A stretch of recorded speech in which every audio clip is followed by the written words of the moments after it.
हगवणे, लता राजेंद्र हगवणे, करिश्मा राजेंद्र हगवणे या 3 आरोपींना अटक करण्यात आली। राजेंद्र तुकाराम बुवा हगवणे हा बेपत्ता आहे, फरार आहे। सुशील राजेंद्र हगवणे हा फरार आहे। त्यांचा शोध घेण्याचं काम चाललेलं आहे।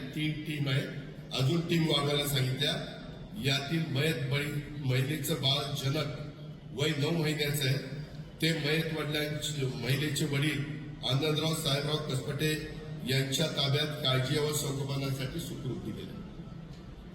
म्हणजे जे काही कुणाच्याही बाबतीमध्ये घडल्यानंतर एक माणुसकी म्हणून, एक सहानुभूती म्हणून, एक जबाबदारी म्हणून, शासन म्हणून जे काही करायचंय ते सगळं काही केलेलं आहे, हे आपण सगळ्यांनी लक्षामध्ये घ्या।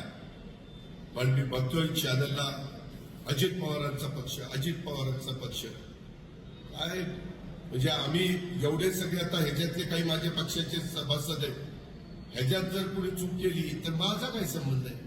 मी चुकारांना सांगतो, चूक केली तर माझा जवळचा असला तरी मी पोलिसांना सांगतो टायरमध्ये घे, सोडू नको साऱ्याला। हे आपण सगळे बघत आलेला, म्हणून मी त्याचा जरा विस्तृतपणे उल्लेख त्या ठिकाणी केला। आपल्या सगळ्या संस्था आपण त्या ठिकाणी चांगल्या चालवतो।